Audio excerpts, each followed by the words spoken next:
Diálogo dos Bispos especial nesses dias de vésperas de conclave.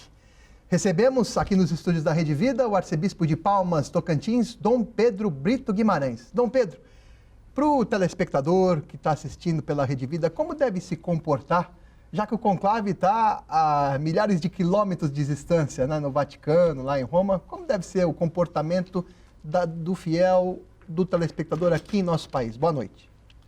Boa noite. Uma das palavras que o Papa Francisco usava muito e fazia a gente repetir é que a igreja é de todos, de todos, de todos. Então, todo mundo batizado, que frequenta ou não a igreja, é membro da igreja. Pelo batismo, nós somos todos responsáveis pela nossa igreja.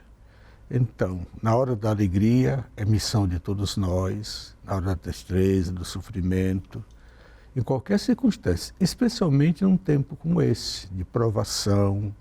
Apenas começamos a degustar as alegrias pascais, já sofremos com a morte do Papa Francisco. Estamos aí há mais de 2 semanas na espera desse conclave para a escolha do novo Papa.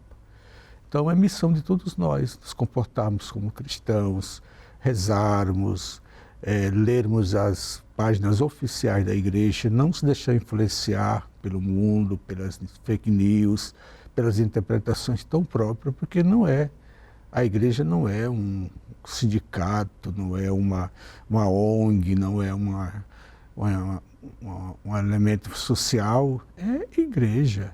É povo de Deus, é salvação, é vida eterna, é revelação. Então, não temos que nos comportar como revelados, como inspirados, batizados e consagrados para a missão.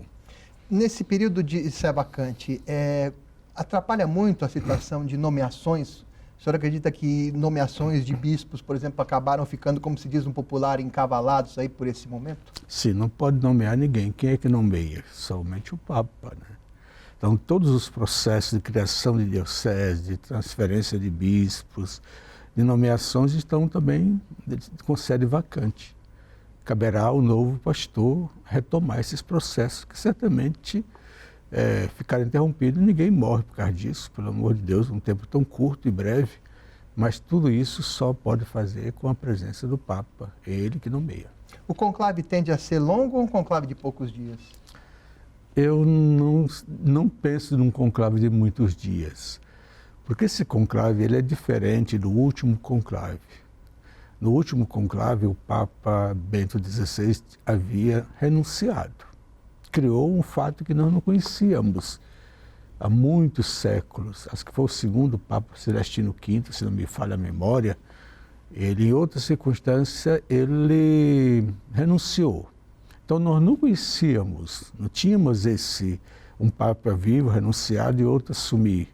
E criou toda essa divisão. Agora não, é uma morte natural, aconteceu de forma natural, respeitosa, silenciosa. Todo mundo sabia que ele já estava com 88 anos, estava doente. Então, já havia uma predisposição. Creio que, e o conhecimento que nós temos hoje, eu vejo que a mídia diz que as pessoas não se conhecem, os cardeais não se conhecem, mas todo mundo hoje conhece, porque pelas redes sociais a gente se conhece muito mais do que antigamente, né? Então, eu creio, depois dessa congregação tão longa, tão extensa, tão participativa, eu creio que as balizas já estão colocadas. Evidentemente que ninguém votou, ninguém é candidato, não existe isto, mas no coração dos nossos irmãos cardeais, certamente, a semente, o desejo já está implantado e é o Espírito Santo que ilumina na hora de ele dar a direção da nossa igreja. É dele a igreja, é de Jesus Cristo, não é nossa não. Em uma eleição de igreja, até que ponto nos tempos atuais as redes sociais podem influenciar, Dom Pedro? Não influenciam. Influenciam na cabeça nossa, que estamos aqui fora, estamos pensando, mas creio que dentro do conclave não. Até porque eles não seguem, eles têm que fazer juramento de fidelidade. Não só ele, mas todos que trabalham, todos que fazem parte, que têm contato, têm que fazer juramento de fidelidade de não revelar. Aí o celular também deles são colocados à disposição, não dele, mas de alguém, para não dar para eles. E as redes sociais é muito mais para nós aqui fora nos informarmos e eles, quando terminarem, verem o que aconteceu. Mas, fundamentalmente, não creio que influencia, não. As congregações de cardeais que estão acontecendo antes pré-conclave podem influenciar até que ponto na escolha do cardeal para ser papa? Sim, aí sim. Porque é como se fosse análise de conjuntura. Eu vou usar a palavra que a gente usa muito na CNBB. Os nossos encontros de CNBB, do Conselho Permanente, das Assembleias, nós fazemos sempre duas análises de conjuntura. Uma análise de conjuntura social e uma análise de conjuntura eclesial. Talvez a palavra não seja essa que eles usam, mas eles fazem uma análise da situação da igreja em todos os aspectos. Social, econômico, político, todas as questões do mundo devem sair para poder direcionar. E aqueles que estão mais sintonizados com a situação da igreja no mundo atual, para dentro e para fora, essa pessoa deveria ser escolhida, porque está mais preparada para lidar com essas páginas e com essas pautas. Estamos conversando com Dom Pedro Brito Guimarães, arcebispo de Palmas, aqui nos estúdios da Rede Vida de televisão. Dom Pedro, sobre essas análises, qual que é o perfil do Papa atual, Papa que vai ser eleito? Ele precisa ter que perfil, Dom Pedro? Eu penso assim, que o perfil não é do Papa, não é o personalismo, não é um cargo político, é um cargo eclesial. A igreja não é nossa, não é minha, não é sua, a igreja é de Jesus. Então, a pessoa tem que estar muito sintonizada com Jesus, porque é um vigário de Cristo, né? É a barca de Pedro, né? A igreja de Jesus que vai direcionar. É uma pessoa humana, de carne e osso, evidentemente, mas ele não tem o direito de impor as suas ideias, seus pensamentos, a revelia do credo da igreja, né, do conteúdo da nossa igreja. Então tem que ter muito cuidado. O Papa é um servidor, é um servo de Deus. É uma voz profética para dentro e para fora. Mas ele tem que comungar com... Por isso que existe o colégio cardinalício, existe os bispos do mundo inteiro, todas as igrejas locais são também co-participantes da Igreja Universal. Então ele tem que ser um irmão mais velho, um pai que vai conduzindo os filhos ajudando o pai a conduzir a casa de Deus. Até quando vai um poder de um Papa nos tempos de hoje? Até os limites da moral, da fé, do direito canônico, da tradição, do bom senso, do senso da fé. A igreja é guiada pelo senso dos fiéis, até ali vai. Mais do que isso ele não pode fazer. O sucessor de Francisco, ele tem que ter Francisco até que ponto em seu pontificado, em seu trabalho missionário? Na verdade, todos nós gostamos do pontificado do Papa Francisco. Foi um Papa muito proativo. Ele deu uma guinada na igreja, a igreja estava meio na defensiva, ele abriu. Hoje em dia, o Papa Francisco é conhecido por todo o orbe, as pessoas conhecem o Papa Francisco. Ele falou para o coração de muita gente, mas o Papa Francisco, como pessoa humana, faleceu.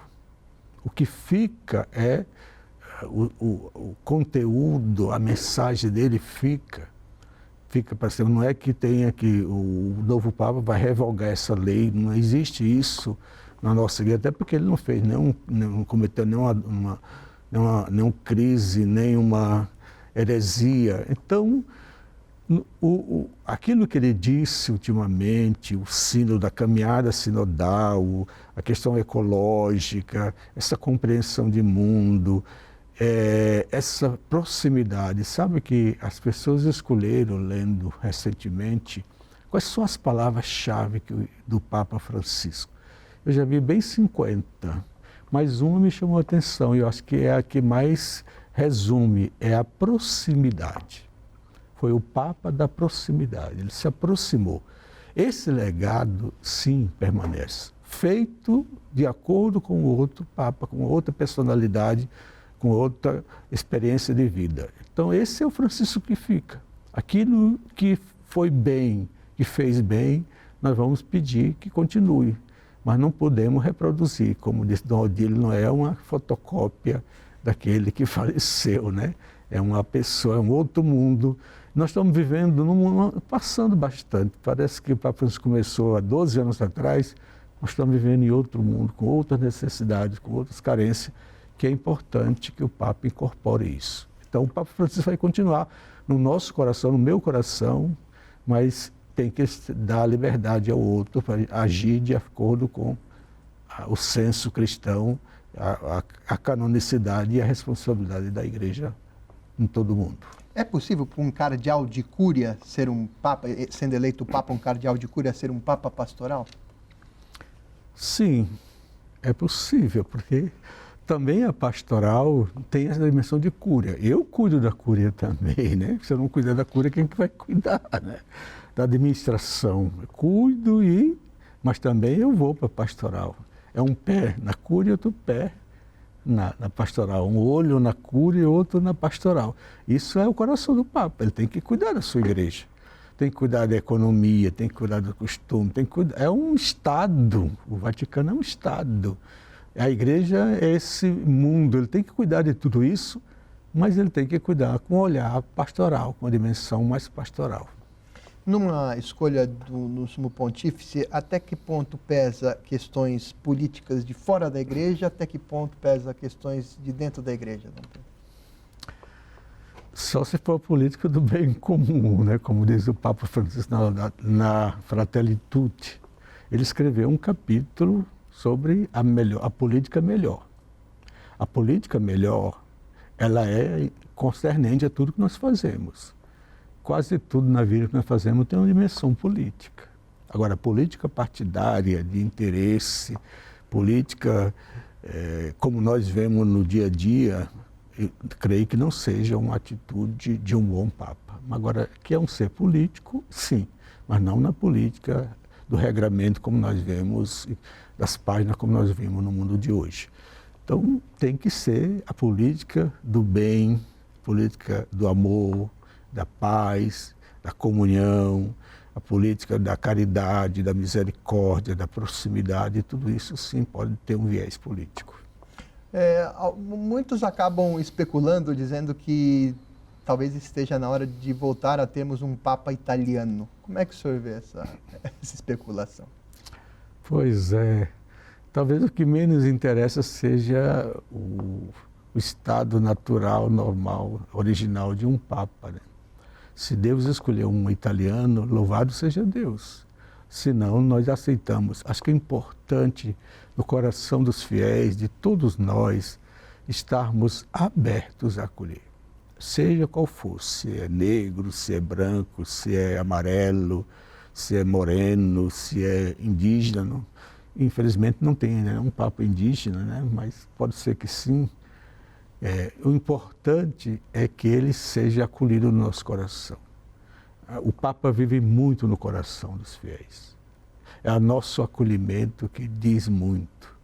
Um Papa que é querido pelas pessoas, independe da nacionalidade dele, da língua que ele fala, da religião, porque ele não vai impor isso, ele vai ter que aprender a falar outras línguas também, né? O Papa sofre aprender, se não sabe tem que ler discurso, tem que falar, tem que dizer pelo menos boa noite, muito obrigado, em outras línguas. Então é um Papa da língua do Espírito Santo, ele tem que falar todas as línguas, se não língua vernácula, mas a língua do compreender as pessoas. Quando ele vai para um país que ele não sabe falar, tem que se aproximar, ou latim, ou outra língua.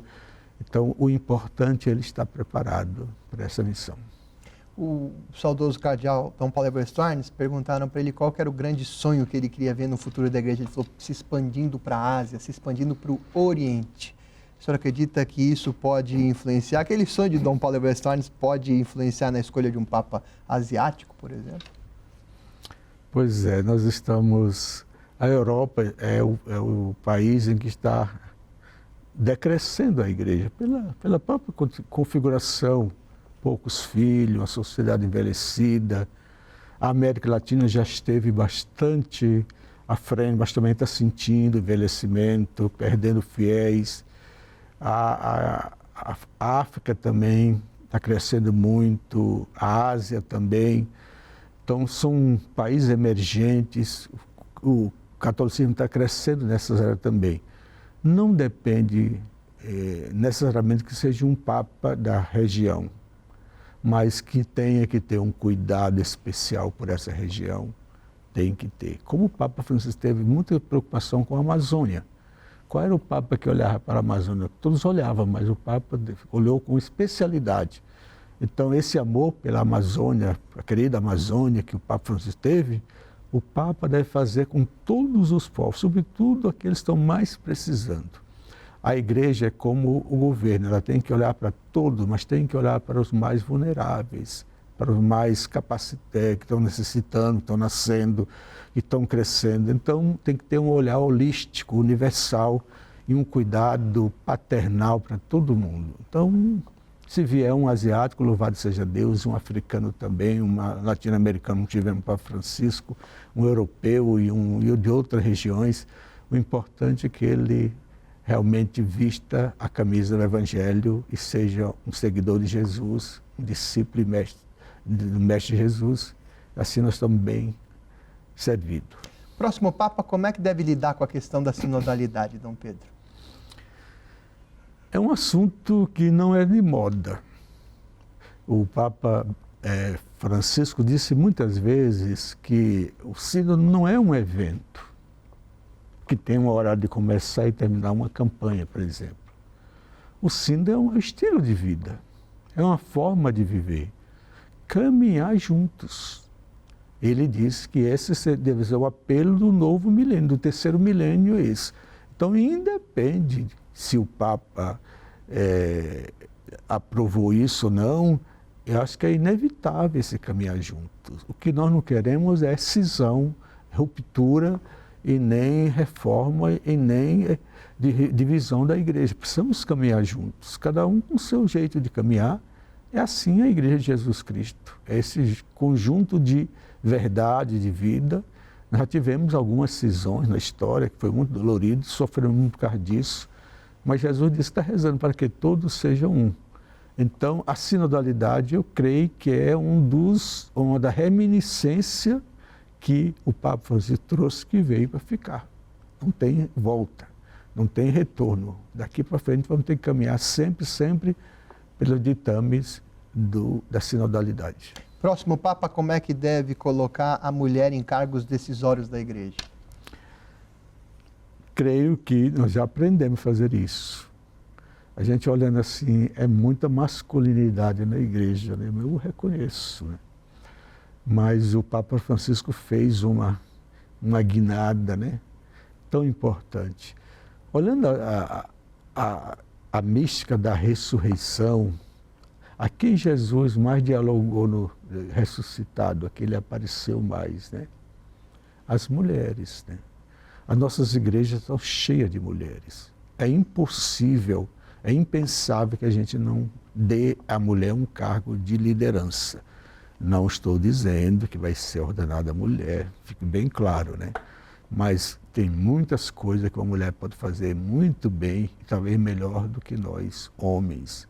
Uma mãe de família, uma mulher que sabe coordenar a sua família, ela tem mais condição de falar de alguma coisa do que nós, homens, celibatários e assim por diante. Então, esse contrapeso, essa descoberta, eu acho que é uma página que vai continuar. Quanto mais mulher tiver no comando de algumas áreas da vida, eu acho que a igreja vai um pouco se tornando uma igreja de todos, como o Papa Francisco sempre apregoava.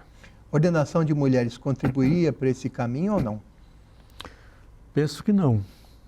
Ordenação episcopal, sacerdotal, eu creio que seja ainda um passo adiante. Muita água deve rolar por isso. Não estou dizendo que não vai acontecer ou que vai acontecer. Eu estou dizendo para não criar, para não queimar o Papa, para não tirar a beleza desse momento, a gente não criar falsa expectativa. Não significa dizer que a mulher tem que ser ordenada. Eu acho tão bonito o que o Papa Francisco fez conosco na última visita de Límina. Ele deu uma explicação que eu gosto muito. Eu até aproveitei para fazer algumas catequeses. Ele diz que existe a tradição petrina, que é do apóstolo masculino, do ministério ordenado, que tem mais de 2000 anos, está na doutrina da igreja, no direito canônico, isso não vai mudar. Mas tem a tradição mariana. Maria não foi padre, Maria não foi ordenada, Maria não foi com todos esses ministérios. No entanto, ela entrou na piedade popular muito mais do que alguns apóstolos, alguns homens. Ela exerce um ministério leigo tão importante que ele dizia assim para nós, então aqui devia ser o papel da mulher, né? Como Maria, que não se ordenou, que não era homem, que não era padre, que não era bispo, que não era nada, e ela fez o seu trabalho de mãe. Eu creio que essa imagem deveria ficar. Eu tenho esse material, eu gosto muito até de explicar isso. Alguns não entendem bem, mas ele disse que estava fazendo essa leitura, colocando a mulher e muitos leigos na categoria da missão de Maria, que não contradiz com a missão de Pedro, mas ajudou a igreja a ser o que ela é. A mulher ajudou a igreja a ser mulher, como Maria ajudou Jesus a ser tão querido no mundo como ela fez. Próximo pontificado, como é que deve lidar com questões de abusos dentro da igreja? Abusos de menores? Não deveria haver. A gente chama de escândalo. Não deveríamos... quase todos nós enfrentamos desafios dessa, porque as pessoas humanas, mas a gente tem que ser muito, muito correto nessa questão. É impossível voltar a permitir ou não tratar com seriedade. Não significa dizer que tem que eliminar as pessoas, mas a cultura de cada um no seu lugar, a cultura da afetividade sem abuso, eu creio que seja uma das páginas. Também nós temos tudo isso documentado, é possível voltar. Os papas anteriores já falavam disso mesmo, Paulo II, Bento XVI. Existem documentos muito bonitos. O cardeal Rumes, quando era secretário do tempo do João Paulo II, ele já colocou isso, né? Que a gente tem que tratar como tolerância zero a questão do abuso. Isso não é bom. Embora saiba, Paulo, que o abuso sexual ele não é escandaloso só na Igreja Católica. Acontece em todos os ângulos. E é triste ver que acontece nas famílias, né? Nas famílias. E isso também deve ser evitado. É crime o abuso sexual de crianças e adolescentes de qualquer gênero. Então, é um crime que precisa ser respeitado também. E a igreja hoje, a gente não pode pedir uma ajuda em algum lugar se você não tiver na sua diocese esse grupo que cuida disso, você não recebe um centavo mais de nada. Todo mundo está voltando para isso. Todas as instituições têm que ser livres dessa mágoa e dessa máquina e desse elemento. Então é importante a gente continuar com vigilância, formar bem nossos seminaristas, nossos sacerdotes, ajudar as famílias também, porque acontece não só na família, mas também no serviço público. Você vê de vez em quando nas famílias, todos os dias a gente escuta isso. Então é insustentável, insuportável isso. Para os casos de investigação, os casos comprovados, como a igreja deve, como o Papa, o próximo Papa deve dar uma luz para a igreja agir diante, com relação ao agressor e com relação ao agredido, né? Como atuar nessas duas frentes? Isso já está bem determinado. Uma coisa que me chama em causa agora é que um pedófilo, a gente joga pedra, a gente quer eliminá-lo. Ele também precisa de cuidado. Ele também é vítima. Os estudos dizem que as pessoas que são pedófilos, elas também muitas vezes sofreram abuso sexual. São também vítimas. Tratar do agressor de um jeito, do agredido de outro, proteger o que foi atingido, mas tem que ter também um olhar para a pessoa também que violentou. Não no sentido de passar a mão, de achar bonito e tudo mais, mas de um tratamento. Precisamos tratar todas as pessoas. É uma doença também. É um mal. As pessoas devem também ser ajudadas. Então, tem pessoas estudando isso, tem trabalho de doutorado sobre essa temática, como tratar as pessoas que são abusadoras, para que ela não cometa mais e não seja também eliminada da face da terra.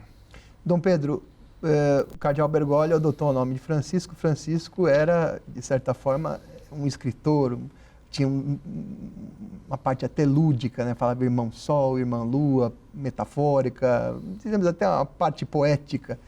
Como o próximo Papa deve introduzir essa cultura, essa poesia no dia a dia para encantar as pessoas?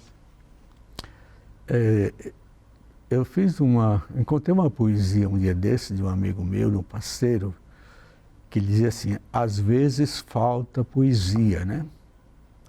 A estrada é só estrada, o sol é só sol, a lua é só lua, a vida é só vida. Quando a gente coloca poesia, a estrada passa a ser um passo bonito, o sol tem uma outra claridade. Eu penso que às vezes falta poesia na nossa igreja. Nós somos muito racionais demais, né? A poesia, ela é uma linguagem que todo mundo entende. Quando uma música é bem feita, a letra é bem feita, a poesia é bem feita, um bom repentista, um bom declamador de poesia. Eu me lembro quando eu era criança, aquelas poesias de antigamente, Minha Terra Tem Palmeira, onde canta sabiá, ai que saudade que eu tenho da aurora da minha vida.